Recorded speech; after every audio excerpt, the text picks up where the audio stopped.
Bonsoir fraternel aux Africains d'Afrique, bonsoir aux Africains d'ailleurs et bonsoir aux différentes diasporas africaines. Nous sommes heureux de vous retrouver une fois de plus sur votre programme Ouro Africa sur l'antenne de Info TV au 307 quand vous êtes sur Canal Sat, au 25 quand vous êtes sur Créoline. Ce soir, nous allons réfléchir encore sur une question essentielle. Ceux qui pensent que l'Afrique est un vaste laboratoire de violence, de catastrophes, s'interrogent sur des questions essentielles telles que les régimes militaires. Et ce soir, notre réflexion tournera autour de la pertinence, mais aussi de l'émergence des régimes militaires en Afrique. Qu'est-ce qui a justifié ou qu'est-ce qui peut justifier qu'à un moment ou à un autre, des pays africains se soient trouvés obligés d'être dirigés par des régimes militaires, souvent appelés juntes militaires, dictatures militaires. Le panel qui va nous accompagner ce soir nous permettra de comprendre l'émergence de ce type de régime et s'ils ont, à un moment ou à un autre, eu des raisons d'exister pour l'Afrique. Mais à côté de ça, nous allons faire une fleur à une grande communauté africaine qui est partie de très loin. On la rattache ou on la rattacherait à l'Égypte ancienne. Il s'agit de la grande communauté Mboklia qui, après 3 années d'hibernation au Cameroun, est en train de reprendre vie. Nous avons invité ici quelques représentants de cette communauté pour nous parler de la renaissance du Mboklia. Ils seront donc à la fois stratèges militaires, ils seront communicants dans la question évoquée de Mboklia, ils seront historiens, ils seront égyptologues. De toutes les façons, ils vont croiser le verre pour nous aider à mieux comprendre l'Afrique. Car si l'Afrique ne devient pas son propre centre et sa force propre, même la question du développement de l'Afrique sera remise toujours en question par les Africains et par ceux qui combattent l'Afrique. Nous sommes donc heureux d'être parmi vous ce soir et nous allons, sur une période de 90 minutes, échanger sur les questions essentielles de l'Afrique. Merci de nous retrouver après cette petite transition. Accueillons donc très fraternellement les enfants d'Afrique. Je vais commencer par ma gauche avec le professeur Bokagne Edouard, qui commence à être un habitué de ce plateau parce que nous sommes à la 2e édition de ce nouveau format. Bonsoir, professeur Bokagne. Bonsoir. Permettez-moi d'abord de saluer mes companélistes. Le professeur... vous ne les présentez pas, parce que c'est moi qui vais les présenter, mais saluez-les sans les nommer. Je salue mes companélistes et je leur dis toute la joie qui est la mienne d'être avec eux dans ce panel. Merci beaucoup. Nous allons nous retourner vers ma droite et saluer le colonel Dr Badje, qui est un habitué des plateaux de télévision, qui est un communicant chevronné. Bonsoir, docteur.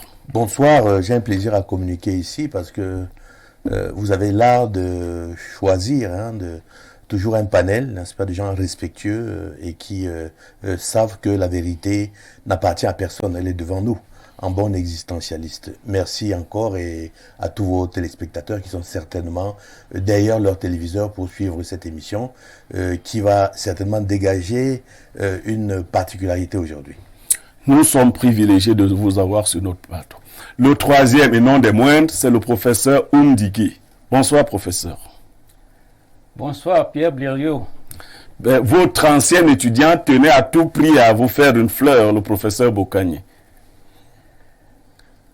Je suis très ému de me retrouver avec le professeur Bokagne, Edouard. Et ce sont les circonstances de la vie et je ne m'attendais pas du tout à le retrouver ici. Mais je crois que comme il y a un esprit quelque part qui réglemente tout, qui règle tout à l'avance, je crois que notre rencontre, nos retrouvailles peuvent apparaître comme un signe annonciateur d'une éclaircie. Je préfère m'arrêter là. D'accord. Et pour saluer le colonel Dr Badjek, saluer tous les téléspectateurs d'Info TV que je suis de temps en temps. Et je suis très malheureux parce que ce soir, ma femme, mes enfants ne vont pas voir parce que dans notre quartier à Loncac, on a coupé le courant et donc ils ne pourront pas suivre. J'espère donc qu'il y aura quand même une rediffusion. Oui, ça nous permet de dire que la rediffusion de ce programme, c'est tous les mercredis à partir de 14h. Nous espérons que Eneo en temps aura pensé à votre quartier. C'est ça. Voilà encore les réalités de l'Afrique, les réalités du Cameroun. Absolument. Nous sommes heureux de vous avoir parmi nous. Merci. Alors, Comme sujet de mise en bouche, je l'ai annoncé, nous allons faire une fleur à une communauté, la communauté Mbok-Lia. Mais je commence directement par vous. Mais c'est quoi les Mbok-Lia ou le Mbok-Lia? Mbok-Lia, c'est le nom d'une communauté de 3 peuples. Les Bassa, les Mpo et les Bati. Mbok-Lia, c'est le nom qui désigne un peuple, Mbok, mot polysémique qui signifie à la fois Dieu, l'être unique qui s'est démultiplié, qui a tout créé, Bok, qui est devenu Mbok, l'univers. Mbok Lia, Lia c'est la roche, c'est le rocher. Donc Mbok Lia, c'est le peuple de la grotte. C'est le peuple de la grotte. Alors ce nom a été donné par feu le professeur Joseph Mbouy de regretter mémoire dans sa thèse Mbok Lia. Ce nom lui avait été suggéré par un patriarche, Djebet Poulak, un Basso, et qui lui avait donc expliqué la généalogie, comment les Bassa sont sortis de la grotte de Ngor-Lituba. Donc voilà l'origine du mot Ngor-Lituba, donc c'est le peuple de la grotte. Mais je dis que Mbok signifie l'un et le multiple. Voilà. Lia signifie la grotte, le rocher, le peuple de la grotte. Donc, alors ça désigne une communauté de 3 peuples qui sont liés par des liens culturels, historiques, linguistiques. Alors, ça fait donc que ils ne sont pas les seuls à être sortis de la grotte de Ngor-Lituba. Parce qu'il y en a au moins 9 ou 12 peuples dans le Cameroun, les Beti, les Yambassa, les Bafia, etc., qui sont sortis de là. Les autres aussi reconnaissent être sortis de là. Qui? Les Beti, les Yambassa. Absolument. Ouais. Ce n'est pas moi qui le dis, qui l'ai découvert. Leur généalogie, leur histoire le dit. Voilà. Donc, mais on a eu l'impression que les Bassa, Batimpo avaient confisqué le Mbok Lia. Non, le Mbok Lia ne peut pas être confisqué, mais c'est une association. Ouais. Vous savez que c'est une création, une association, les gens se mettent d'accord pour travailler ensemble, pour s'organiser. Vous pouvez naître dans une même famille et ne pas travailler ensemble. Donc c'est une association qui réunit donc ces peuples qui veulent évoluer ensemble, qui ont beaucoup de choses en commun et qui veulent assurer à la fois leur cohésion, leur épanouissement et leur contribution spécifique dans l'histoire du Cameroun. Voilà, donc voilà Mbok Lia, dont l'association a été créée en 1996. Oui, pour en ce qui concerne l'association, nous allons permettre au colonel Didier Badiek de parler de l'association Mbok Lia. Au-delà de la cosmogonie, des origines, finalement c'est devenu un regroupement associatif. En tant que regroupement associatif, c'est quoi le Mbok Lia? Bon, déjà il faudrait peut-être de prime abord regarder un peu la trajectoire du Mbok Lia, parce qu'on risque de perdre le gros morceau quand on parle de relance. Vous avez intitulé là, le Mbok Lia reprend vie. Ouais. Donc le Mbok Lia a été créé il y a presque 28 ans aujourd'hui, et par ses pères fondateurs qui l'ont édifié dans la mesure d'assurer la promotion de la culture, et puis d'assurer un ciment, n'est-ce pas, pour toutes les parties de cette association. Et il y avait une base qui était solide, mais vous savez, à l'épreuve du temps, à l'épreuve, on va pas dire des intrigues, mais des difficultés de la vie et de certaines réalités, il peut arriver que soit une association vive, ou alors elle se désintègre, ou alors elle reste en hibernation. Pour le cas d'espèce, je pense que l'association reste en hibernation parce que les différents membres continuaient, n'est-ce pas, à se rendre visite. Mais je ne pense pas que pendant ce petit moment que moi j'ai appelé le hiatus historique, n'est-ce pas, de Mbok Lia, je ne pense pas que Mbok Lia a rendu la pleine mesure des attentes de ses fidèles membres. Alors, c'est pour cela qu'aujourd'hui, il y a une nouvelle prise de conscience. Et il faudrait savoir que tout est dynamique. même cette culture-là, aujourd'hui, elle est dynamique, elle devrait s'interroger sur les enjeux et défis contemporains. Et à partir de là, il faudrait donc se redéfinir, voir comment est-ce que, n'est-ce pas, on pourrait mettre en place un management moderne, bien que continuant à charrier toute la promotion de notre culture et de notre patrimoine. Voyez-vous, il serait complètement, je voulais dire, ringard, n'est-ce pas, que de penser que l'on peut réfléchir sur la spiritualité du Mbok Lia aujourd'hui avec les mêmes outils ou bien les mêmes réflexes que cela a été au début de la création. Les choses sont évolutives. Si l'âme reste constante, n'est-ce pas, dans ses attributions et dans ses perceptions, il faudrait savoir qu'il y a une dynamique qui inflige on puisse réfléchir pour qu'elle s'adapte le mieux possible aux enjeux et défis, n'est-ce pas, qui l'interpellent. Pourquoi les enjeux et défis qui l'interpellent? Parce que nous vivons pas en vase clos. Nous vivons dans un Cameroun.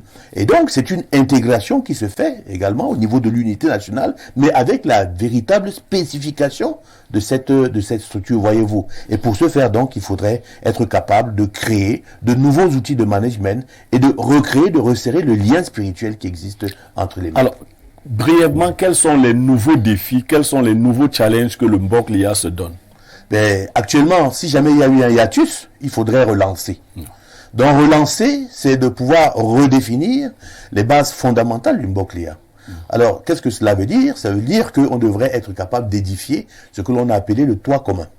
Le toit commun, n'est-ce pas, qui se base sur plusieurs piliers, notamment et fondamentalement les familles. Parce que ce qu'on appelle, n'est-ce pas, les matines, en Bassa, ces familles devraient être capables de soutenir ce toit qui n'est-ce pas, qui couvre... Le toit, entendu comme le toit d'une maison. Le toit d'une maison. Et un toit, n'est-ce pas, ne peut être solide que s'il a des piliers. C'est pour ça que on essaye, tant bien que faire se peut, de pouvoir regrouper toutes les unités qui peuvent constituer les piliers qui vont soutenir le toit. Les familles, les élites, les chercheurs, et tout ce que vous voulez, les Mbok. Les Mbok qui sont extrêmement importants parce que c'est eux qui sont les transferts, les vecteurs, n'est-ce pas, qui transfèrent la tradition. Donc tout cela, et de toutes les obédiences, c'est donc un regroupement qui est inclusif, mais qui devrait être capable de jouer son rôle sur des objectifs de fraternité et de développement, et de promotion de la culture Bassa pour Mbati. Merci. Professeur Bokanye, je sais que vous n'êtes pas Bassa, mais vous vous êtes quand même intéressé déjà à cette association Mbok Lia qui regroupe les Bassa, les Bati Mpo. Non, je ne suis pas Bassa, mais je suis enseignant ou étudiant de civilisation. Oui. Et à ce titre, je peux parler d'une civilisation, d'une culture. Tout à fait. Quelle qu'elle soit. Et a fortiori les cultures du Cameroun. Alors, le Mbok Lia émane d'une volonté, d'un regroupement de peuples camerounais de se donner une identité. C'est d'abord ça. Et si vous faites attention à ce que mes copanélistes ont dit, ils ont rattaché ça à quelque chose d'assez récent, des découvertes de chercheurs qui ne datent pas de très longtemps. Ils ont, après avoir interrogé des aînés, ils ont essayé de ressusciter un certain nombre de vérités sur leur histoire. Alors, ces vérités établissent un certain nombre de faits. Premier fait, le peuple qui se réclame du Mbok Lia est un peuple qui émane d'un même lieu. Ce lieu est en quelque sorte l'espace mythologique d'où toutes les traditions africaines tirent leur origine. C'est-à-dire, vous n'avez pas une tradition, une philosophie ou quelque chose d'historique en Afrique si vous n'avez pas une mythologie quelconque qui s'est construite autour d'elle. Et le Mbok Lia ne fait pas exception.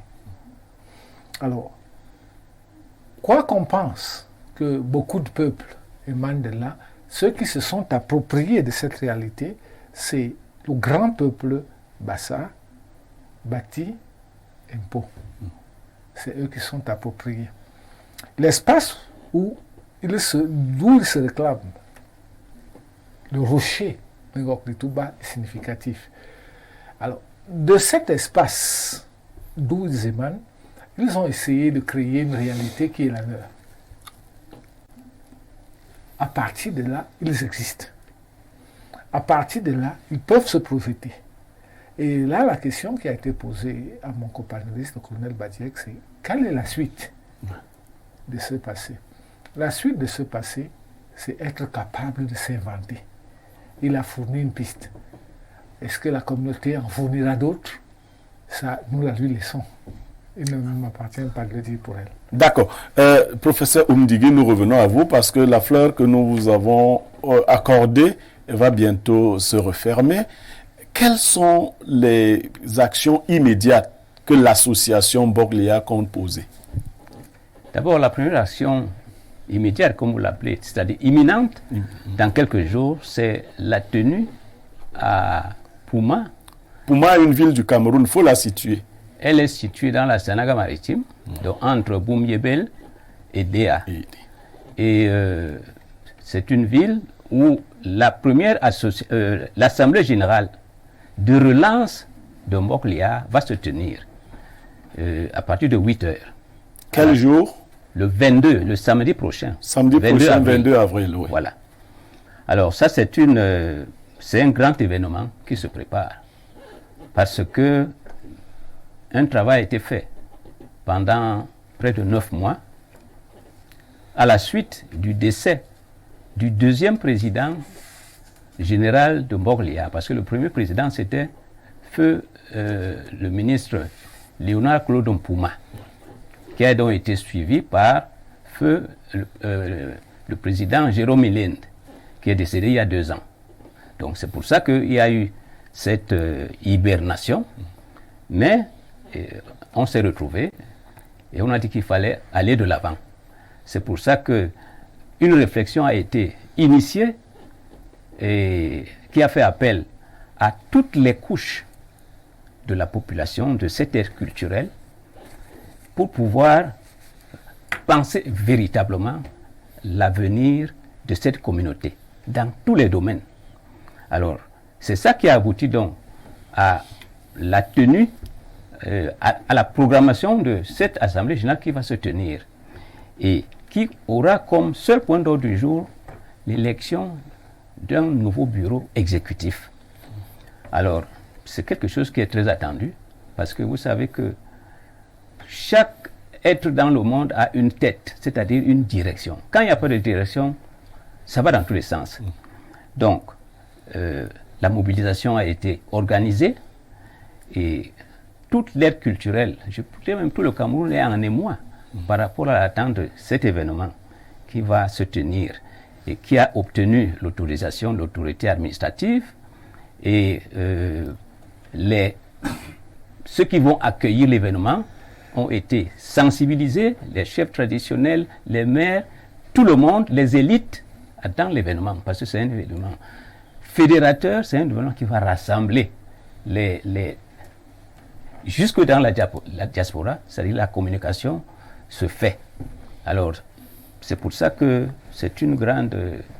Nous devons remercier, remercier Info TV de nous avoir offert cette fleur, cette visibilité, de venir parler, ne serait-ce que brièvement, mais le temps que vous nous avez accordé est suffisant pour que les gens se rendent compte que voilà un événement culturel important qui, on peut ne pas le percevoir, aura une grande importance, un grand impact sur la cohésion du Cameroun. Parce que ce peuple a une vitalité, un dynamisme et une résilience qui font que, quoi qu'on dise, même au niveau hors du Cameroun, d'autres Africains espèrent que le Cameroun devrait vraiment contribuer.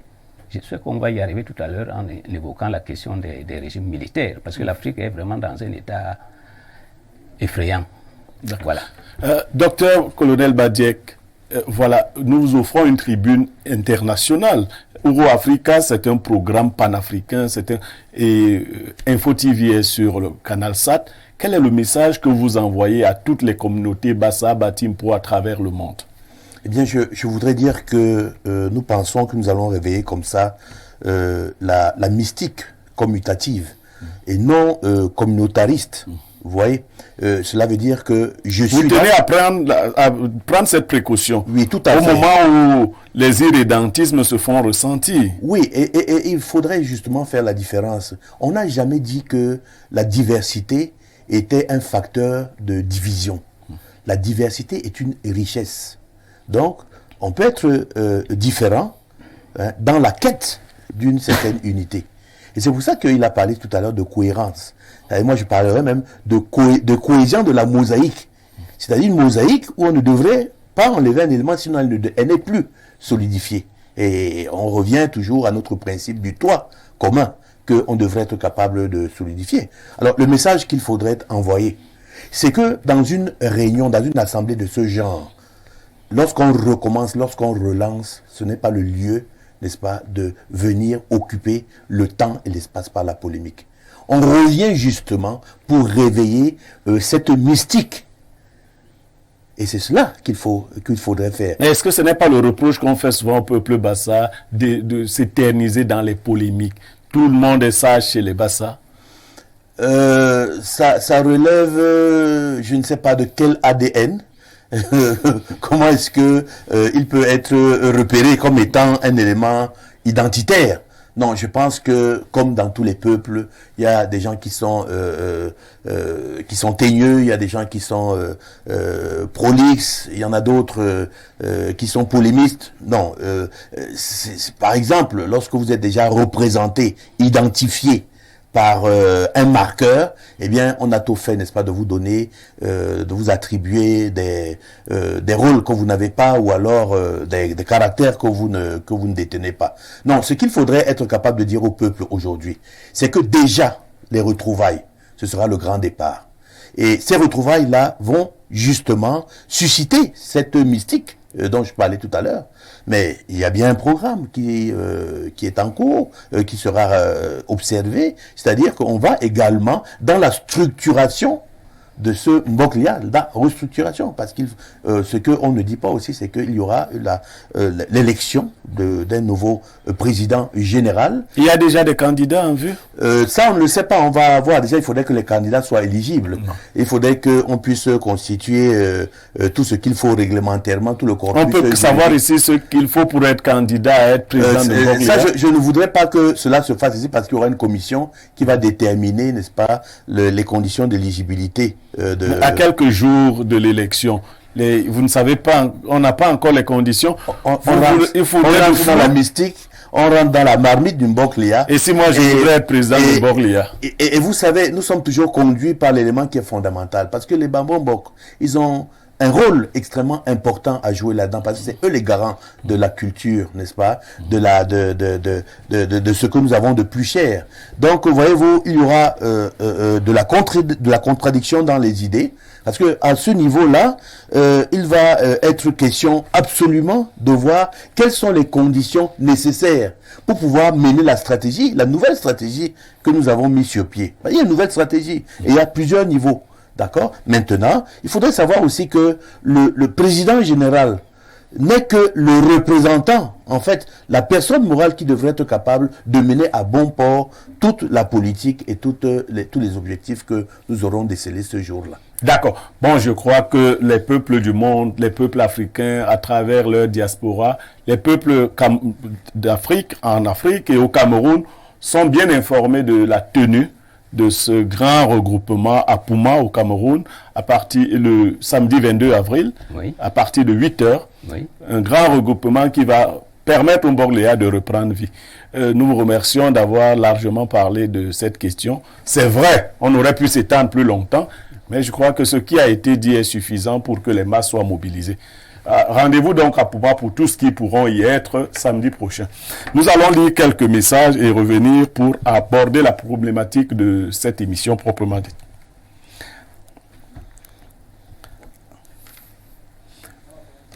Alors,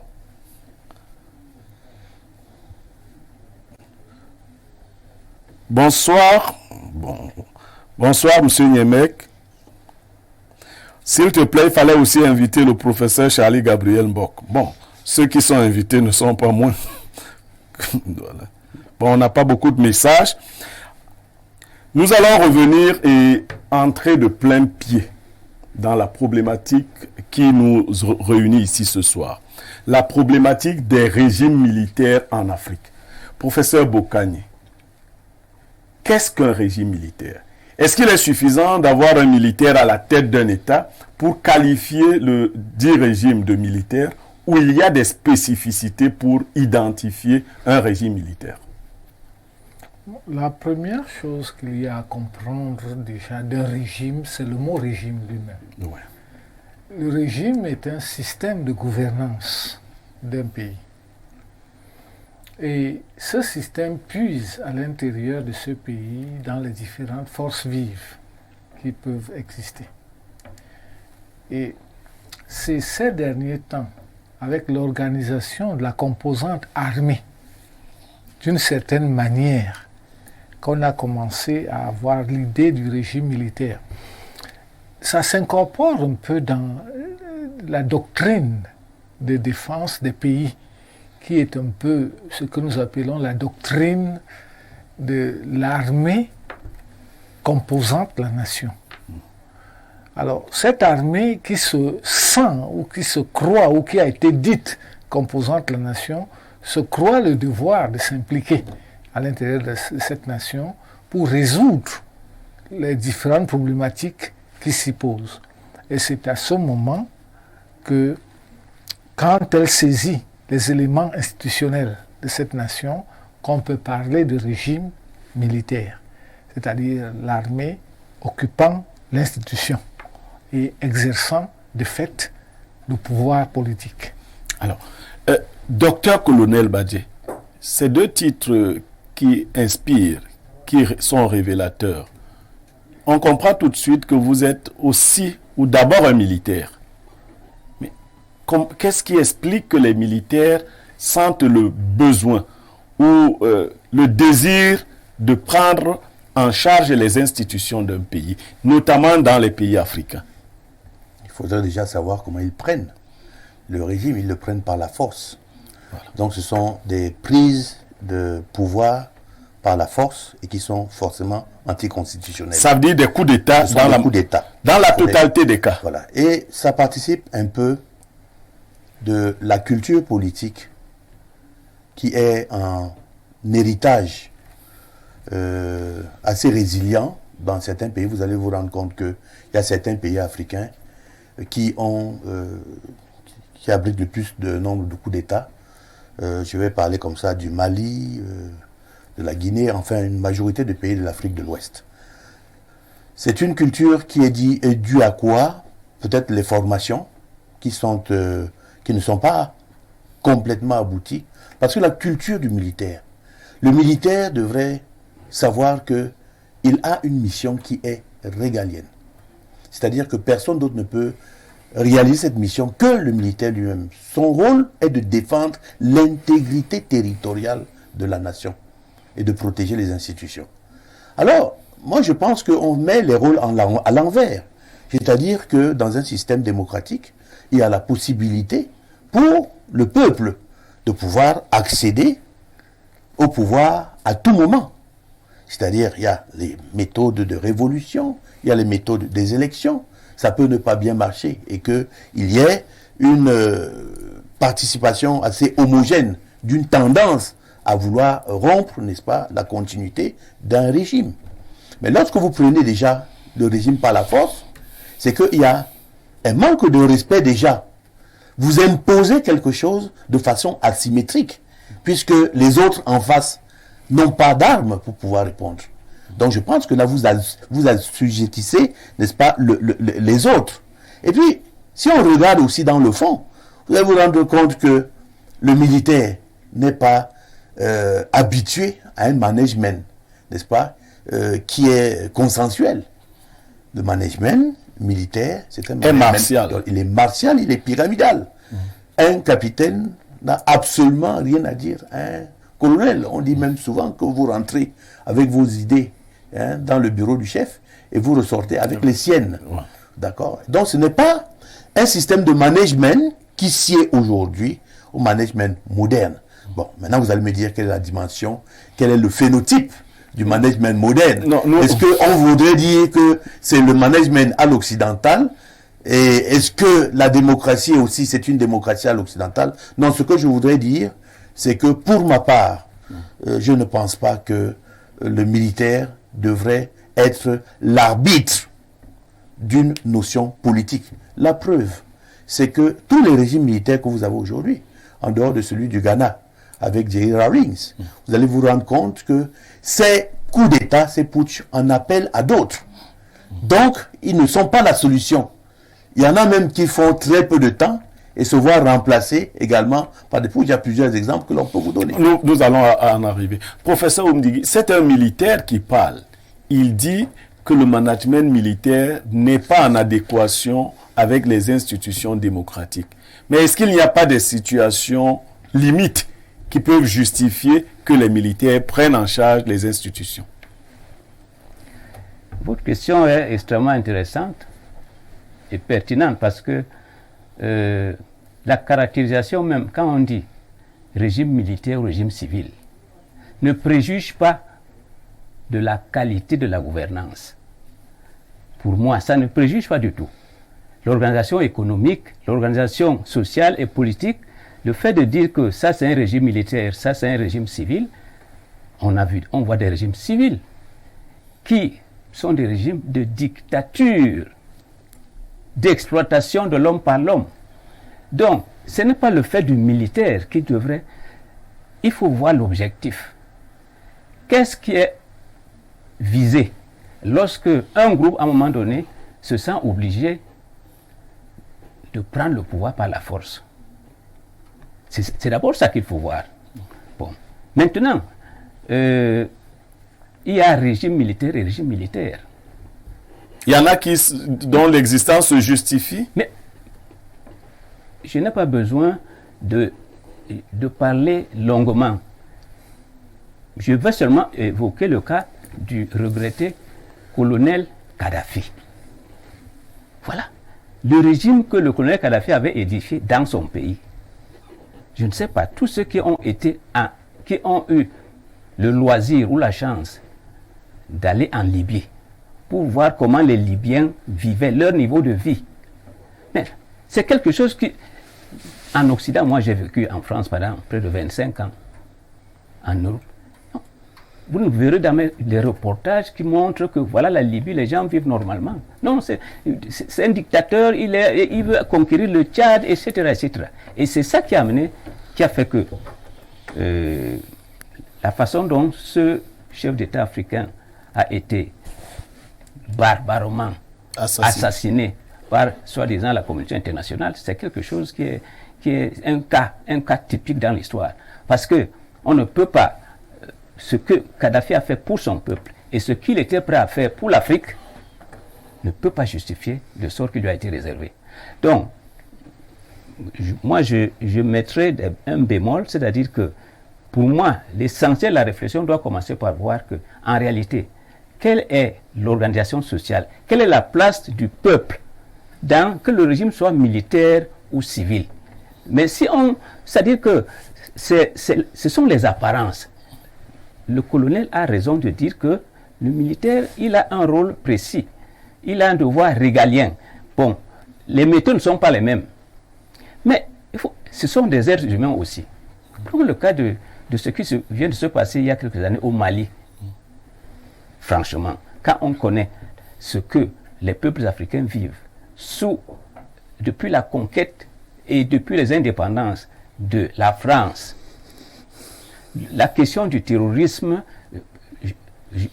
Professeur, nous allons comparer quelques régimes militaires, notamment nous allons prendre le cas du Mali et le cas du Tchad. Oui. Mais déjà, je reviens à vous.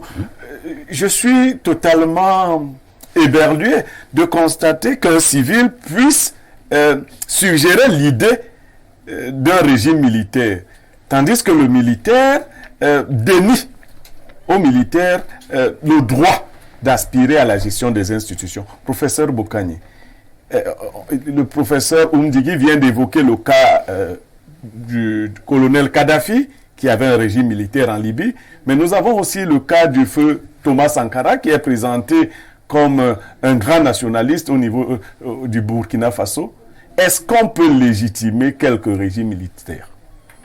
Nous appelons ça en histoire les cadres conceptuels. Avant d'accepter ou de refuser un concept, il faut le définir dans l'environnement dans lequel il s'exprime. Alors, le colonel a fait l'effort de dire in situ qu'est-ce que le militaire est. Il le sait d'expérience. Le professeur Umdigi a essayé de dire ce qu'un citoyen lambda attend des autorités. Mais la réalité de la gouvernance, c'est que le militaire est une composante du pays, comme une autre. Une composante qui vit, qui ressent les dynamiques sociales dans lesquelles elle vit.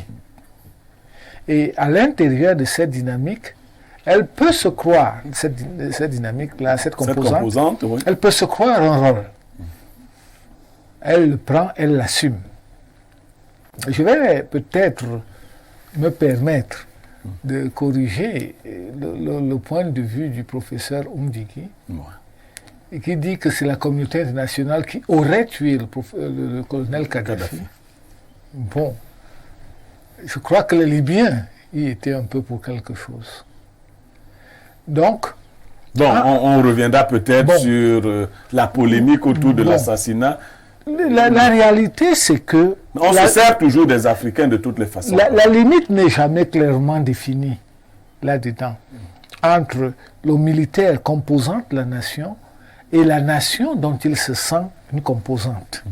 Et c'est ça qui induit ces espèces de hiatus qu'on comprend dans les différents rôles qu'ils jouent les uns à l'égard des autres, les uns pour les autres et les uns contre les autres. Alors, pour revenir à votre question, un militaire soutient le pouvoir civil. Un civil ne trouve pas d'objection à la domination d'un régime militaire. Pour autant que celui-ci satisfasse aux besoins de la population. Et ça s'incorpore dans un personnage que vous avez évoqué, le personnage Thomas Sankara. C'est malheureux parce que le règne du président Thomas Sankara a été très bref. Sa brièveté n'a pas permis de préjuger, au-delà du discours politique qu'il a tenu, quel type de leader il aurait pu être pour son peuple. C'est-à-dire... Mais on a vu quand même la situation qui a prévalu dans le cas du régime libyen.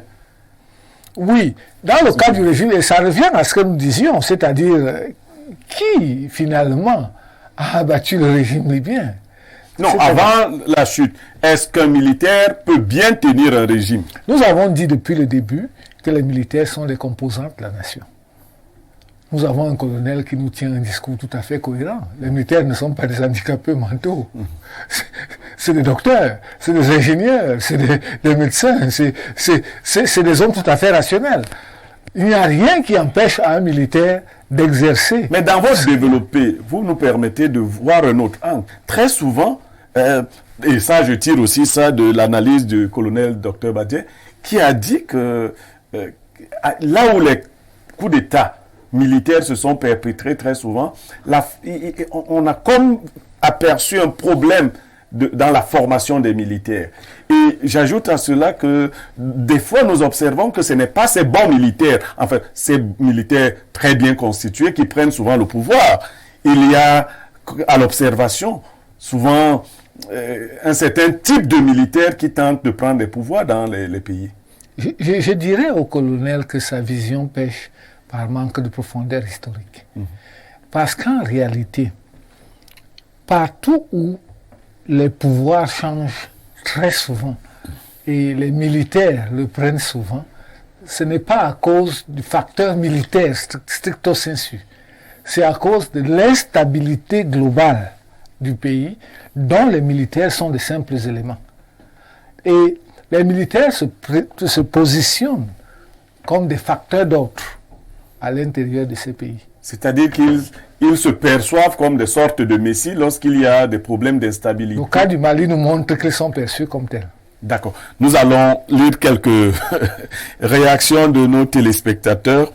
Bonsoir, monsieur le modérateur. Pour moi, il faut des régimes militaires partout. Il dit, pour moi, il faut des régimes militaires partout en Afrique. Bonsoir au plateau. Les régimes militaires dans l'histoire ont toujours apporté la réelle indépendance des peuples. La 5e République française, quand ils chassent les Allemands, Kadhafi avec la Libye, Sankara, etc., le militaire subit la négligence de l'élite politique car ils sont en première ligne. Voilà pourquoi ils se sentent légitimes de prendre le pouvoir. Loïc Dongosso.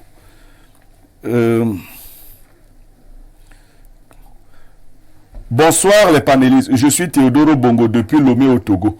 Ma question est de savoir les raisons profondes de prise de pouvoir par des militaires en Afrique.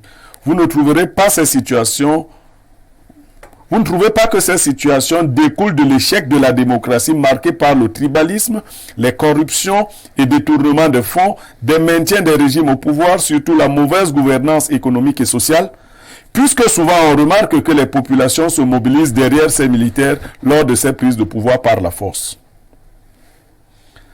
Bonsoir Blériot Niemek, bonsoir le plateau. Concernant le Mboglia, faudrait cette association trouve un président dynamique comme feu Jérôme Minlin et arrêtons la division entre nous. Concernant les régimes militaires, je ne suis pas d'accord avec le colonel Badier. Si dans le fond, le militaire a un devoir régalien, mais très peu sont régaliens et sont souvent à la solde des dirigeants ou les gouvernements pillant ainsi les ressources de l'État, muselant le peuple, on peut juste avoir un ou trois qui vraiment ont servi son peuple, comme Sankara, comme le feu président ghanéen qui est revenu 2 fois au pouvoir pour arranger le pays Brice des sauces.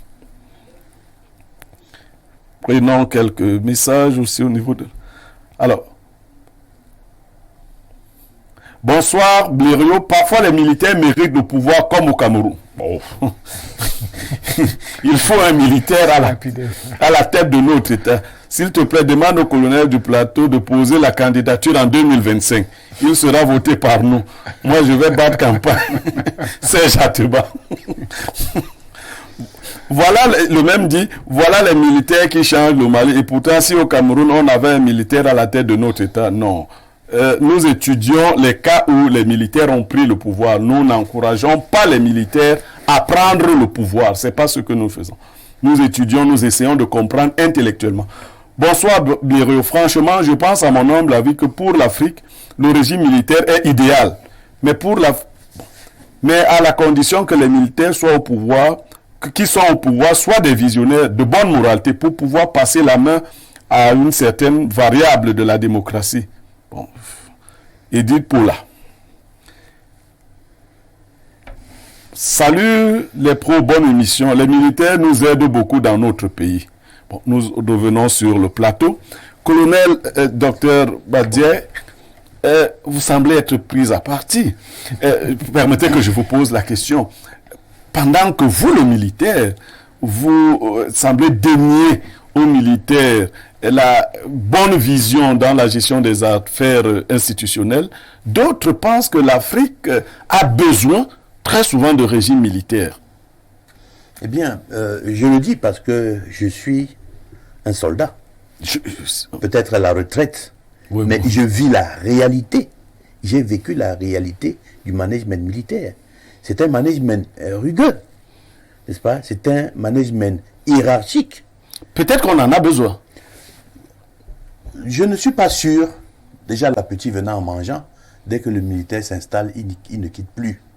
On crée, n'est-ce pas? Il développe les mêmes travails. Appelez ça comme vous voulez, conseil de transition et autre chose. On met juste à côté peut-être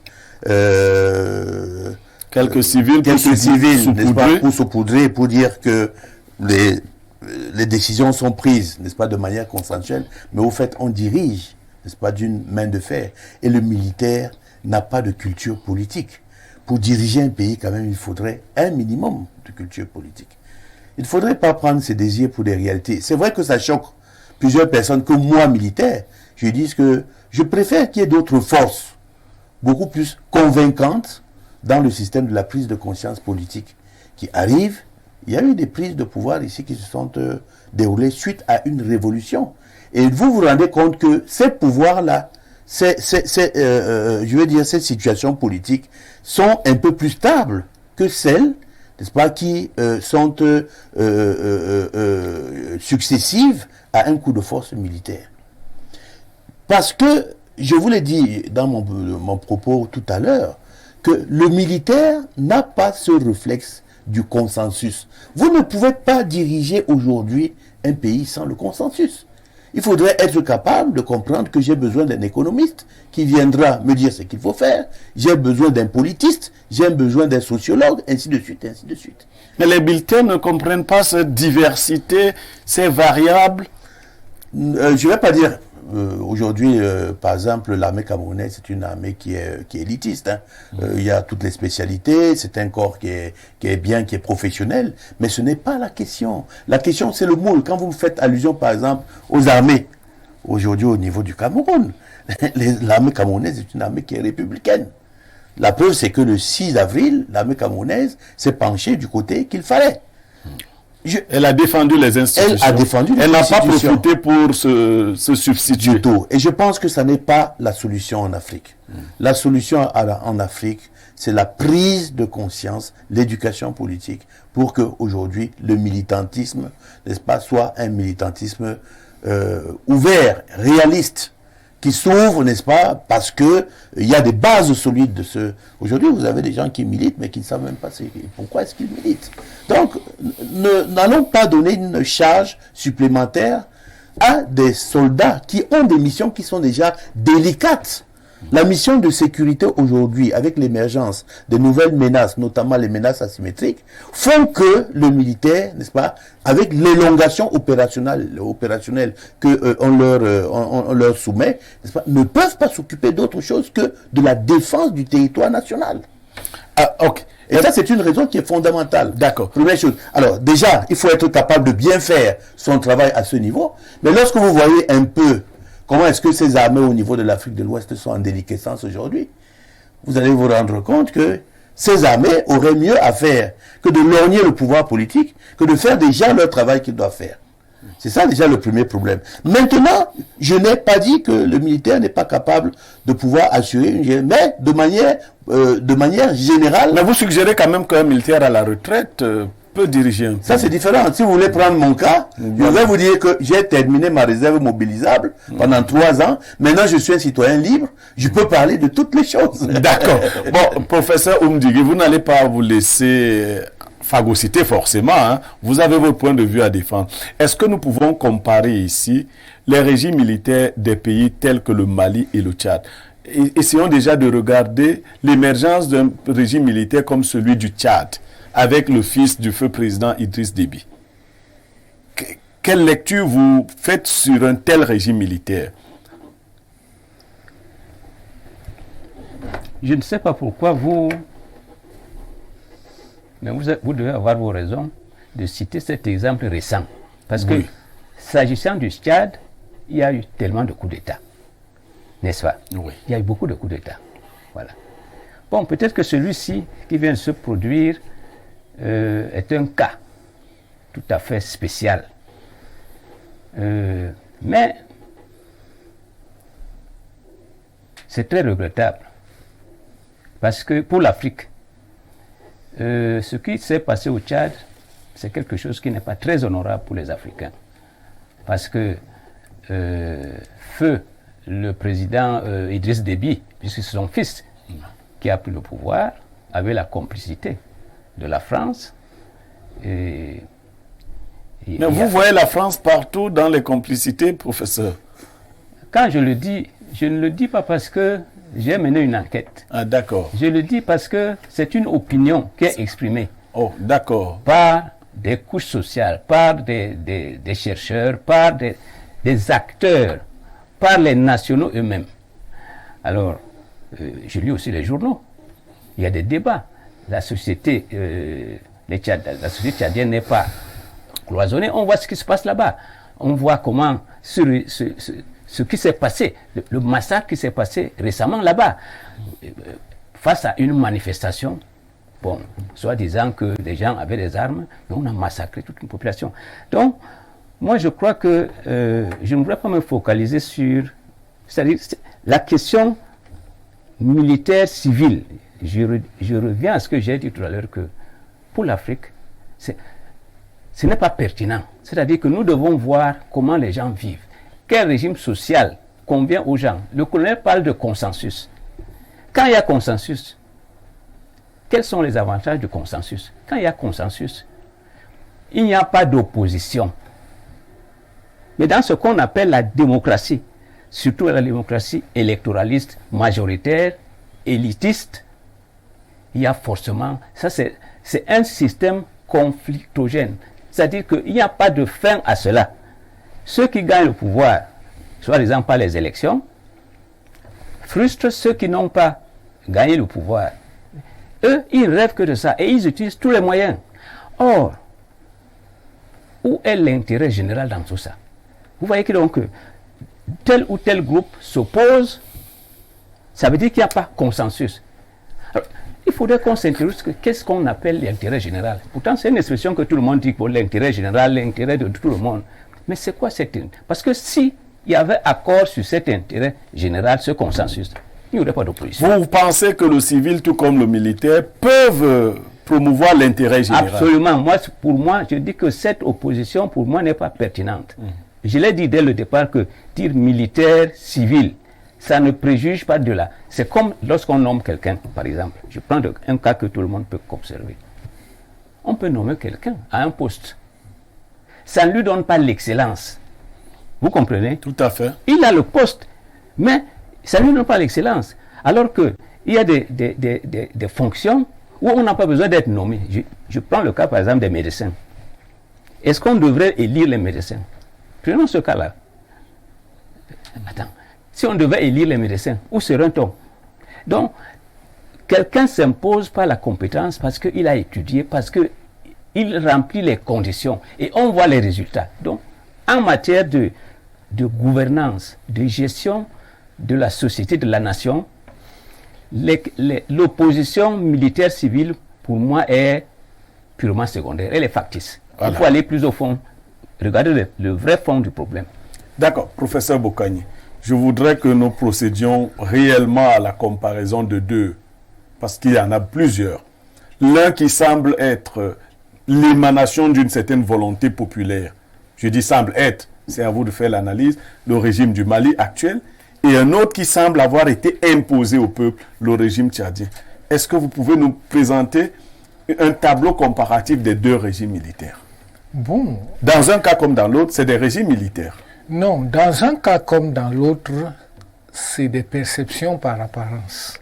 Des perceptions par apparence. Par apparence. C'est-à-dire ce que nous voyons du régime malien et ce que le régime nous donne de voir. Et ce qu'on voit du régime tchadien et ce que le régime nous donne de voir. Maintenant, si on veut les replacer en contexte, les traditions du Mali, tout comme les traditions du Tchad, ont des habitudes de coup d'État. Ces habitudes de coup d'État ont engendré des régimes instables. Des régimes qui ne se maintiennent que par la force ou par des expédients. Dans le cas du Mali, il arrive que les transitions démocratiques ont imposé des semblants de régimes civils qui sont incapables, comme le professeur Mdiki l'a dit, d'assurer le minimum d'attente face aux nouvelles menaces qui se dessinent pour le pays. Notamment la menace djihadiste. Et c'est arrivé parce que les civils manquent de la technicité nécessaire pour savoir comment on adresse ce type de menace. Dans le cas du Tchad, l'ensemble des régimes qui ont subsisté pendant toute cette période ont eu toute la technique nécessaire pour s'asseoir sur ces menaces et se constituer un réseau d'alliés. S'ils sont soutenus, entre autres, par les Français, mais pas seulement, c'est parce qu'ils servent des intérêts bien compris. Alors, il arrive que le président, nous dirons ça comme ça, le dictateur qui régnait au Tchad est décédé. On ne va pas spéculer sur les conditions. Oui, nous constatons qu'il est décédé. Il s'en va. Bon, tout le monde, dans cette nébuleuse d'intérêt, voudrait quelqu'un qui sauvegarde cette stabilité. Elle ne peut être incorporée que par la notion militaire. Alors, le fils, qui est un élément, encore que le défunt avait probablement beaucoup de fils, celui-là n'est choisi que par les éléments militaires qui le constituent. Alors, au Mali, le militaire qui arrive est une réaction au pouvoir civil. S'il avait donné les garanties aux Alliés, peut-être se serait-il évité le haro qui lui a été adressé. Parce qu'en réalité, au Mali, le régime souffre de délits de sale gueule. Et puisqu'il souffre de sale gueule, contrairement à ce qui s'est dit ici, les militaires sont capables de positionnement politique. Ce que les militaires maliens font est quelque chose d'extrêmement fantastique en termes de positionnement politique. Parce qu'en réalité, le Mali, pas plus que le Burkina ou ailleurs, n'est capable de vaincre la menace djihadiste. Mais ils sont capables de vendre un discours qui plaise à la population, qui flatte les instincts nationalistes que la population veut avoir. Et alors, si on comparait les deux, il faut en arriver là. En réalité, c'est la même chose, avec la seule différence que l'un a su flatter les partenaires et l'autre non. Mais au niveau de la perception de la population, est-ce que vous pensez que les Maliens perçoivent leur régime de la même façon que les Tchadiens perçoivent le leur? Nous sommes dans le discours. Au-delà du discours. Vous ne pouvez pas exclure le discours de la perception. Bien sûr. La perception. Il y a le discours, mais il y a une réalité, professeur. Les populations ne perçoivent pas les réalités. Elles perçoivent les discours. Si je peux poser ma question autrement, est-ce que le régime malien vous semble adresser de manière sérieuse les problématiques du peuple malien à l'heure actuelle? A-t-il vaincu le djihadisme? A-t-il résolu les problèmes? Est-ce qu'il a évolué dans ce sens-là par rapport au régime civil?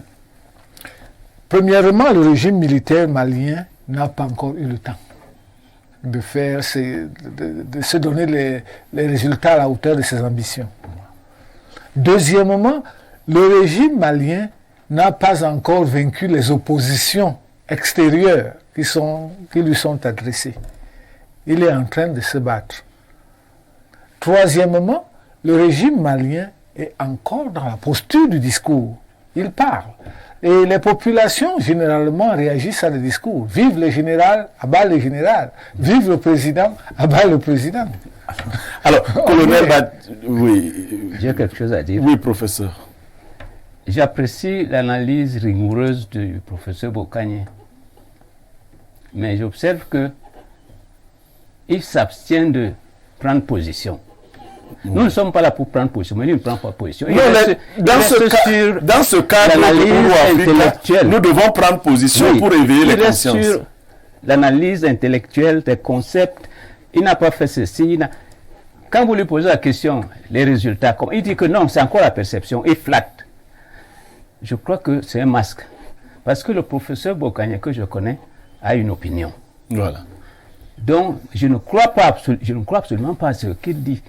Je ne le dis pas pour le contredire. Oui, ben je le dis pour ceux qui écoutent. Vous en avez tout à fait le droit. Ne croyez pas que ce que le professeur dit là, c'est ça exactement son opinion. Mais peut-être qu'il garde son opinion pour lui, en tant que scientifique. Il analyse. Oui. Vous savez, c'est ça le problème. Et c'est très intéressant. Voilà. D'accord. Nous allons prendre une transition et revenir pour continuer à... Oui, nous prenons une transition. Bienvenue à l'installation officielle du chef de la communauté Bangoulab du centre, par Sa Majesté Yonke Jean, roi des Bangoulab. Fils et filles de Bangoulab, venez vivre ce grand moment d'échange et de partage pour promouvoir la culture Bangoulab. Au programme, Mercredi 19 avril 2023, rencontre du chef supérieur avec les familles Bangoulab d'Obala et de Mbalmaï. Jeudi 20 avril 2023, rencontre du chef supérieur avec la communauté Bangoulab de Yaoundé au foyer Manjo de Manguié et de Biémassi. Vendredi 21 avril 2023, audience et séance de travail au foyer Manjo de la Carrière. Samedi 22 avril 2023, 10h, cérémonie d'installation du chef de la communauté Bangoulab du Centre, Dieuke Joseph Di Djambe Meni Teingankou par Sa Majesté Yonke Kuika Jean à l'esplanade de l'hôtel de ville de Yaoundé. Contact 694 46 84 60 et le 675 73 57 85. Alors, nous allons interagir avec les téléspectateurs. L'Afrique n'a pas besoin de régime militaire. Aucune région du monde ne prône ce genre de gouvernance. Par contre, l'Afrique a besoin des dirigeants qui gouvernent avec la rigueur militaire. Ouanso Atibati. Bon, mais pendant qu'on y est, vous voudrez donner un militaire pour que ça soit la rigueur militaire. Bonsoir, vous êtes têtu, hein? Bonsoir, le panel. Je parlerai sous le contrôle du professeur d'histoire. Les régimes militaires en Afrique ne sont que le reflet de leur histoire, voire de leur culture de guerre. Vous êtes sans ignorer que les pays d'Afrique de l'Ouest étaient tous réunis au sein d'un empire qui s'est disloqué, non par la diplomatie, mais par des guerres, ce qui suppose que cet héritage est ancré dans leurs mœurs et mentalité. Samuel de Yaoundé. Bonsoir à vous. J'accorde beaucoup d'importance aux analyses du docteur colonel Badje Didier, qui sont remplies de beaucoup de prospectives. Brandon Tchungi de Santa Barbara. Bonsoir. Demandez au colonel Badje s'il était nommé président, il était élu président, comment il gouvernerait, comme un militaire ou comme un civil? Non, on n'y est pas encore, nous n'y sommes pas encore. On risque de ne pas y être. Bonsoir Blériot. Demandez au colonel Didier Badje s'il prend le pouvoir, comment va-t-il le gérer encore? Comme un civil ou comme un militaire? Beaucoup de gens qui veulent Voilà. avoir- Les militaires camerounais boivent seulement le yaourt et accompagnent les détourneurs de fonds publics. Bon, voilà. Ils sont bâtards. Bon, les régimes militaires proches des civils seront toujours acceptés par les populations. Leur action géopolitique et les discours qu'ils donnent à la population les légitiment. Le discours et les actions du rigolo qui avait été renversé par Ibrahim Traoré est la preuve d'un régime militaire rejeté par la population. Alors que le régime militaire du Mali est un régime qui donne des discours qui ont des actes et qui conviennent à la population. Faut un militaire au Cameroun. Bon, voilà. On lit encore quelques messages et on revient sur le plateau. Pour parler des militaires, il faut faire un tour dans l'histoire de la France. De la première à la 4e République, la France était devenue ingouvernable. Il a fallu l'arrivée du général de Gaulle pour faire de la France une puissance militaire et économique. Il a gouverné à un moment par décret. Cela a fait du bien au pays. Quand le pays a fixé les repères, on a laissé le jeu démocratique. Il faut la dictature pour construire et après on laisse les gens s'amuser dans le soi-disant jeu démocratique. Victor de Colbisson. Alors, docteur colonel Badje, les civils revendiquent les militaires. Le militaire dit nous ne sommes pas faits pour cette tâche. Nous avons suivi la comparaison, bien que le professeur Oumdigui reproche à son collègue de biaiser, de ne pas vouloir donner son ressenti réel. Mais je voudrais vous amener également à analyser le cas du régime militaire du Mali, spécifiquement. Parce que celui-ci, nous semble-t-il, charrie beaucoup d'espoir pour l'Afrique. Déjà, il faudrait que j'ai les marqueurs de ce régime, parce qu'il y a beaucoup de choses qui sont occultées. Pour ce que il peut avoir une certaine indépendance stratégique, on peut déjà lui donner pour cela un accessite. Moi, vous savez, je suis dans la variance de notre coopération dans l'ensemble. Je ne voudrais pas que les pays africains aujourd'hui soient, je veux dire, encerclés, n'est-ce pas, par une tendance au niveau de la coopération, c'est-à-dire que les pays africains soient à la chasse gardée de certaines puissances. Il faudrait qu'en toute chose, pour le futur de l'Afrique, il faudrait que nous puissions avoir, déjà considérer que nous sommes une puissance en devenir, mais également considérer qu'on peut mettre les choses dans la balance et ne pas être les sous-préfets de certaines puissances. Je parle déjà de ce point-là. J'éloigne totalement, n'est-ce pas, toute politique africaine aujourd'hui qui ne voudrait pas aller véritablement vers l'indépendance de l'Afrique. C'est ça qui est mon effet final recherché. Et en politique, je dois vous dire que on ne vient pas avec un marteau pour casser un œuf. La politique, c'est comme comme on est dans le cadre de Ouro Africa. C'est comme le doigt qui va chercher les fosses. Il doit être souple. La politique se gère dans le temps. Et c'est pour ça que, pour moi, pour ma part, la spontanéité brutale du militaire ne sied pas avec un management politique. Est-ce que, colonel Badier, quand on vous suit, vous ne ramenez pas tout au Cameroun? Non, je suis pas dans le Cameroun. Oui, et je me garderai même de le faire parce que ma position statutaire m'empêche de parler. Non, mais on a l'impression, dans votre discours, je dis, c'est une impression, hein, que vous... Je vais juste vous décrire, n'est-ce pas, de manière puriste ce que c'est qu'un militaire. Un militaire, c'est une formation. Un militaire, c'est un engagement à servir les institutions et à protéger son pays au risque de sa vie. Un militaire est détenteur de la violence légitime.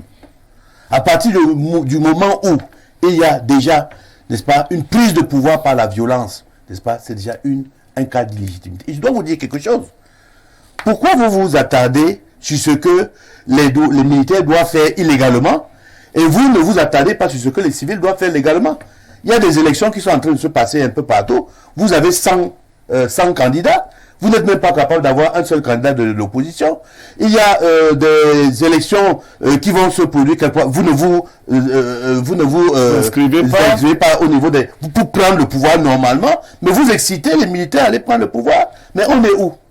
Alors, mais attendez, non, je suis surpris, n'est-ce pas, par cette manière de raisonner. Prenez le pouvoir par les voies légales.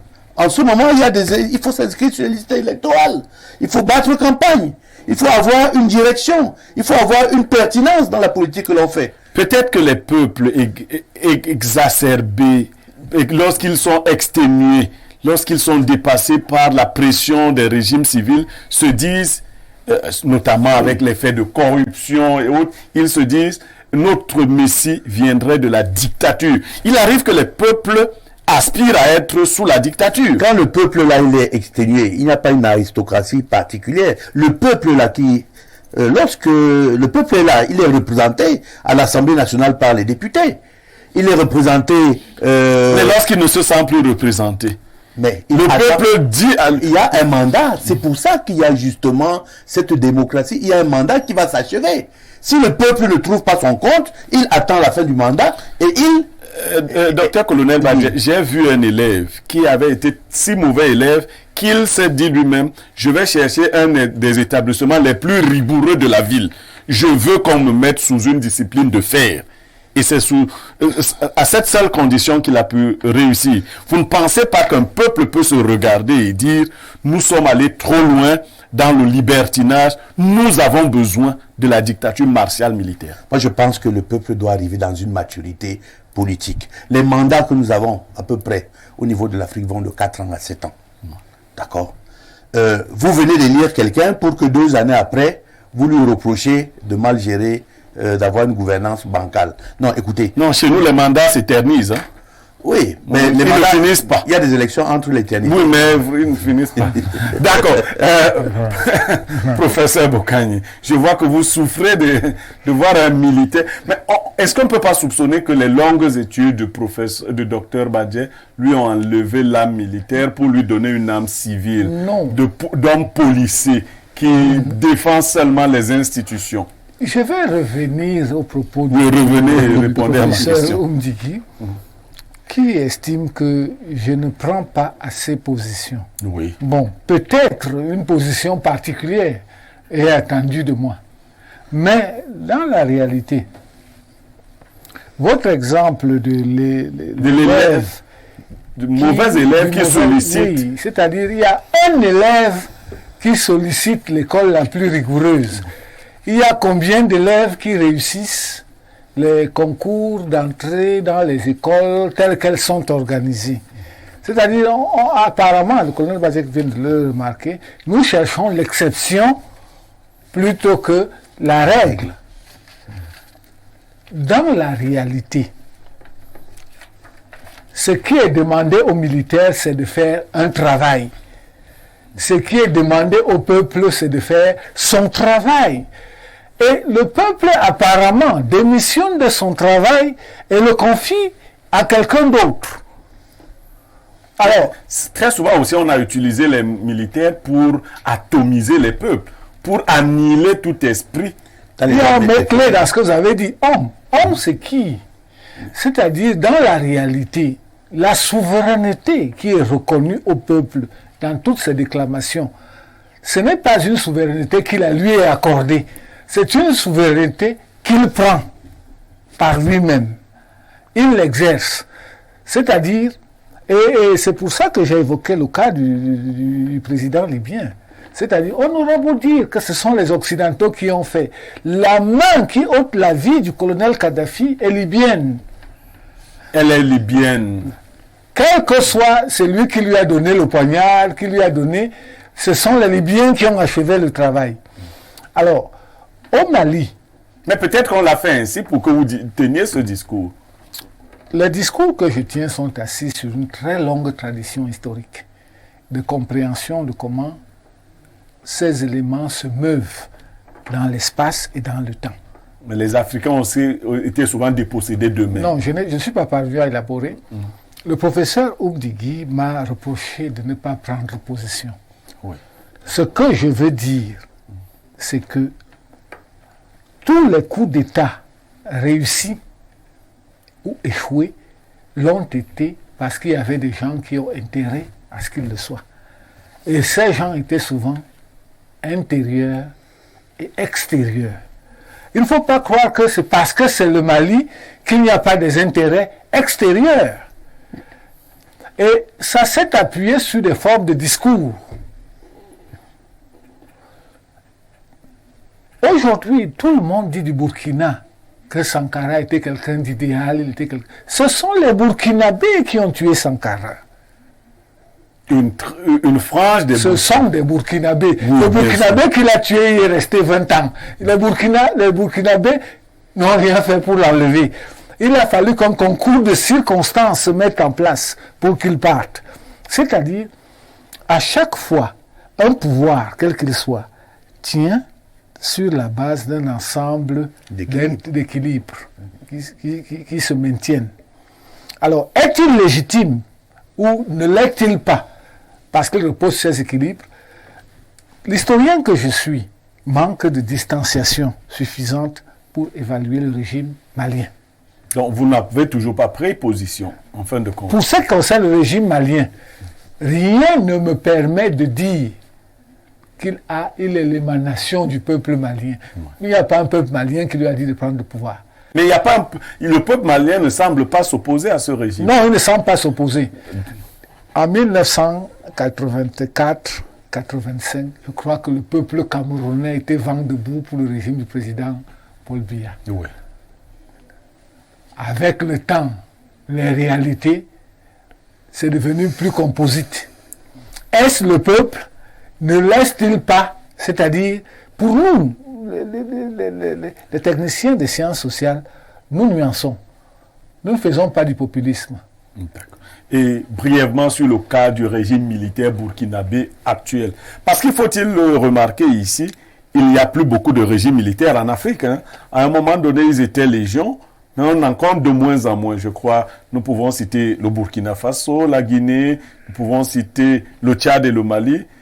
Hors de l'Afrique, peut-être la Birmanie. Il n'y en a plus beaucoup au sens strict du terme régime militaire.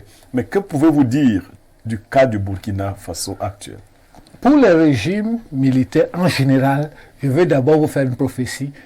Ils vont avoir tendance à augmenter. C'est une prophétie plutôt malheureuse. Hélas.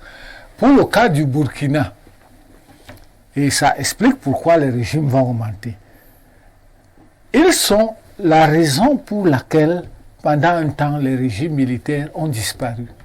C'est-à-dire, il y a eu toute une dialectique philosophique, diplomatique, dans les relations internationales, qui les ont bannis. Oui. Et cette approche a vu ses limites.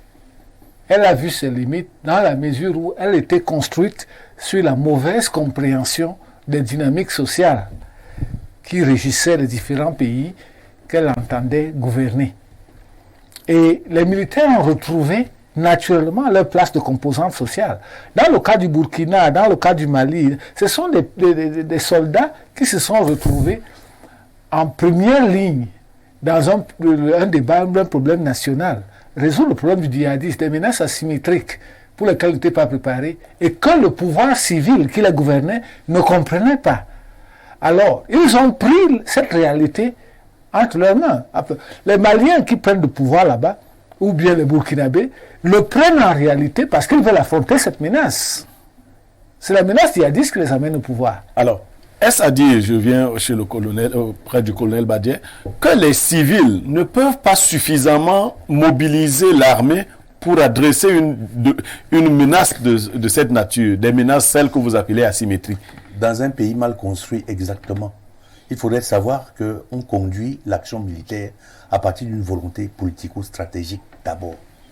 C'est-à-dire que le technicien militaire est là pour apporter des solutions aux politiques qui, parmi les scénarios qui lui sont présentés, peut choisir un scénario. D'accord?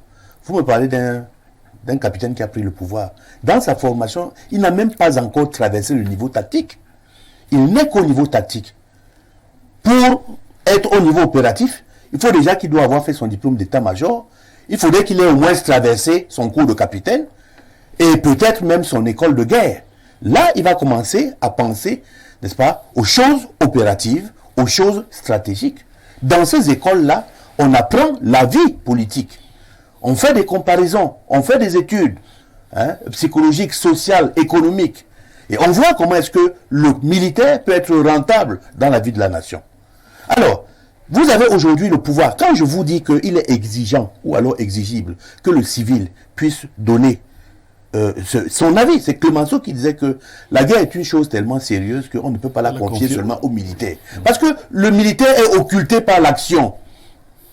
Même au niveau stratégique, lorsqu'il arrive, celui qui fait la liaison entre le politico-stratégique et l'opératif, il doit avoir un envol au niveau de la réflexion pour se mettre et voir comment on peut traduire, n'est-ce pas, l'idée politique qui résulte du concept de défense de la nation. Alors, je dois vous dire que lorsqu'on écrit le livre blanc d'une armée aujourd'hui, les militaires ne sont qu'une partie constituante de l'écriture de ce livre blanc. Pourquoi? Parce que on met les ministères régaliens. Au Cameroun, vous savez qu'on en a 5, la justice, le ministère de la Défense, l'administration territoriale, les affaires étrangères et autres. Voilà. On les met là. Pourquoi? Parce que c'est elles qui doivent régir la conduite, n'est-ce pas, de l'armée. Le ministère des Finances. Si vous demandez aujourd'hui à un militaire de vous faire le budget du ministère des Finances, ou d'un budget au niveau, ben ils vont vous dire, ben écoutez, moi, le budget, c'est 5 000 milliards. Ne sachant pas que on doit être contenu dans la partie qui est réservée en pourcentage au ministère de la Défense. Après, si on met des universitaires, parce que c'est eux qui étudient la typologie de la menace, les conséquences. On met les affaires étrangères parce qu'il faudrait essayer de voir comment est-ce que les alliances, ça fonctionne. Après ça, on met l'administration territoriale. Après, maintenant, on pond donc ce qu'on appelle, n'est-ce pas, ce livre blanc, qui est la révélation politico-stratégique, n'est-ce pas? Par la suite, on la donne aux militaires, le militaire la transforme en stratégie.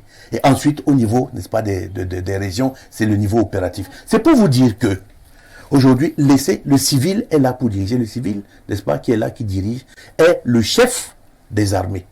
Et il écoute, n'est-ce pas, les conseils éclairés de tout, de ces subordonnés, les grands subordonnés militaires. Alors, colonel Badier, il y a une question qui taraude l'esprit de tout Africain et de toute personne qui regarde les régimes militaires. Vous avez signalé ici le cas du Mali, un capitaine d'armée qui prend le pouvoir. Vous qui êtes militaire, quel est le ressenti des officiers supérieurs et des officiers généraux quand ils existent? Lorsqu'un capitaine, par exemple, prend le pouvoir, il continue de porter la tenue et tous ses attributs. C'est une rupture du contrat. C'est une rupture du contrat militaire. Je vous l'ai cité tout à l'heure. C'est une formation, une obéissance par rapport aux engagements, par rapport à la patrie, par rapport à la discipline. Il y a cette phrase qui dit dans l'armée que la discipline est la force principale des armées. Non, je veux que vous souligniez les rapports qui existent désormais lorsqu'un militaire arborant toujours sa tenue est à la tête d'un État avec des supérieurs militaires. Oui, mais pendant qu'on y est, pourquoi les sergents-chefs, on en a vu un qui a pris le pouvoir. Dans votre logique où les militaires doivent prendre, il y a Doué qui avait pris le pouvoir, il était sergent-chef. Moi, je vous dis, dans une armée qui se respecte aujourd'hui, il faudrait faire les choses, savoir que, justement, le management militaire est pyramidal. Et c'est pour ça que je vous dis qu'il n'est pas approprié à la gestion du management civil. Moi, vous me parlez. Moi, je suis sorti de l'armée, je suis soldat d'un jour, soldat de toujours. Mais je ne suis plus militaire, donc, mais j'ai mon article 20 du code militaire qui m'interdit d'user, n'est-ce pas, de mes prérogatives anciennes pour pouvoir parler des choses de secret défense. Mais je peux m'exprimer aujourd'hui dans la limite, n'est-ce pas, d'une certaine réserve du militaire à la retraite que je suis. Et donc, pour ne pas parler seulement de moi, je voudrais vous dire que quand on a cette façade-là, il faudrait être capable de comprendre définitivement que le militaire n'est pas adapté à la gouvernance. Si vous voulez, on fait des statistiques. Non. Même dans le monde, en faisant des statistiques. Non, faisons des statistiques. Citez-moi le régime militaire qui a marché en Afrique. Il y a Jerry Rawlings qui est parti, qui est revenu. Il y a Sankara. Bon, encore que tout le monde n'y faisait pas tellement. Il y a qui d'autre? Non, merci, colonel Badi. Professeur Oumdigui, je vous ramène la même question. En tant que vous avez semblé soutenir, vous dites que la couleur du chat n'est pas importante. Le plus important, c'est que le chat attrape les souris. Alors, mais qu'est-ce que vous avez comme ressenti lorsque parmi les militaires, un moins gradé prend la direction des institutions? Du point de vue de la perception, comment ça se gère? Moi, j'appréhende cette situation comme une situation humaine.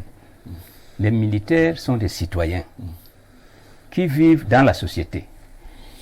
Ça veut dire qu'un capitaine peut commander désormais des colonels. Je ne dis pas que ça doit. Mais puisque très souvent nous voyons les militaires continuer de conserver leur tenue et leurs attributs.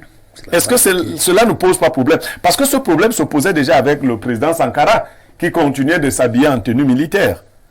Oui. Mais quand vous m'avez posé la question, moi j'étais dans un développement. Parce que vous dites, qu'est-ce que je ressens de voir un subalterne. Je vous dis que j'essaie de comprendre, je me mets à la place du subalterne. Je considère que il vit, il a des sentiments, n'est-ce pas? C'est pas parce qu'il a une formation pour défendre le pays. Il voit aussi qu'est-ce qui se passe, notamment la question que le pays est face au terrorisme, qui est combattu pendant des années par une armée qui est là, qui dit qu'il combat les terroristes, alors qu'il les finance, etc., etc. Non, mais professeur, ma question est précise. Oui. Ce militaire, moins gradé que ses autres collègues, ses chefs, va donner des directives militaires à ses chefs. Oui, mais c'est parce que je crois que... Est-ce que c'est compréhensible? Pour moi, c'est compréhensible. C'est-à-dire que deux êtres, ce qu'un être humain fait, un autre peut le défaire. Vous êtes un universitaire, ça veut dire un chargé de cours peut donner des instructions aux professeurs titulaires. Vous me dites droit. Il peut le faire. Et ça peut se justifier. Je ne dis mais l'université n'a-t-elle pas refusé que ce genre de pratique ait cours à l'université? Non, du tout, du tout. Je suis maître de conférence, je donne des directives à des professeurs titulaires. Non, en réalité, le problème ne se pose pas comme ça. Le professeur Oumdigui a plutôt raison. Dans le ressenti humain, aussitôt qu'un militaire a occupé les fonctions, ce n'est plus le militaire stricto sensu. C'est déjà l'autorité. Est-ce que vous auriez vu ma problématique? Est-ce qu'il ne doit pas enlever sa tenue militaire Est-ce que ça ne pose même pas des problèmes de protocole? Permettez au docteur colonel Badje. Est-ce que ça ne pose pas des problèmes de protocole? Ce qui m'embête, c'est qu'on part des bases fausses. Une armée où un subalterne prend le pouvoir, c'est une armée qui est à l'envers. Encore plus, même où un supérieur prend le pouvoir. Parce qu'on est hors du cadre statutaire de l'exercice. Est-ce que ça ne pose pas des problèmes? Ça pose un problème de protocole. Ça pose un problème de Forcément. Est-ce que ce ressenti-là ne peut pas expliquer la recrudescence des coups d'État militaires? C'est même une gangrène au sein du commandement. Vous allez voir quelqu'un qui est capitaine, qui est certainement passé dans le moule de l'instruction d'un colonel qu'il va commander demain. Je ne dis pas que ça ne peut pas se faire, même dans le civil, on a vu des élèves devenir les chefs de leur maître, de leur professeur. Mais je vous dis qu'on part d'une base qui est faussée. C'est la base statutaire. La base statutaire fondamentale. Je vous dis, lorsque vous rentrez dans un centre de formation, Monsieur Yemek, je dois vous dire qu'on vous l'apprend, on vous fait réciter que la discipline est la force principale des armées et ça passe par l'obéissance, l'engagement à respecter les institutions, à les protéger. Vous voyez, à partir de ce moment, je ne peux pas faire un raisonnement. Vous me demandez, n'est-ce pas, de faire un raisonnement, d'aller dans le développement d'une fonction qui est hors du domaine de définition de cette fonction. Voilà, tout ce qui est beau est finalement court. Nous sommes arrivés au terme de ce programme et nous n'avons pas vu les 90 minutes passer. Je vous remercie pour votre disponibilité. J'espère qu'à d'autres occasions, vous accepterez de venir éclairer la lanterne des Africains d'ici d'ailleurs et des diasporas. Nous avons besoin de ces éclairages pour éveiller les consciences africaines. Je remercie les peuples africains d'ici, des diasporas et d'ailleurs. Ce programme est le vôtre, Ouro Africa. Il est sur les antennes de Info TV tous les lundis à partir de 21h et il est rediffusé les mercredis à partir de 14h. Restez scotchés sur les programmes. À la fin de cette émission, vous avez la rediffusion de votre espace Miné Fétiche qui se tient tous les jours de lundi à vendredi de 10h à 11h52. Merci et à lundi prochain. Bienvenue à l'installation officielle du chef de la communauté Bangoulab du Centre, par Sa Majesté Yonke Jean, roi des Bangoulab. Fils et filles de Bangoulab, venez vivre ce grand moment d'échange et de partage pour promouvoir la culture Bangoulab. Au programme, mercredi 19 avril 2023, rencontre du chef supérieur avec les familles Bangoulab d'Obala et de Mbalmaï. Jeudi 20 avril 2023, rencontre du chef supérieur avec la communauté Bangoulab de Yaoundé au foyer Manjo de Manguier et de Biémassi. Vendredi 21 avril 2023, audience et séance de travail au foyer Manjo de la Carrière. Samedi 22 avril 2023, 10h, cérémonie d'installation du chef de la communauté Bangoulab du Centre, Dieuque Joseph Di Djambe Meni Teingankou par Sa Majesté Yonke Kuika Jean à l'esplanade de l'hôtel de ville de Yaoundé. Contact 694 46 84 60 et le 675 73 57 85.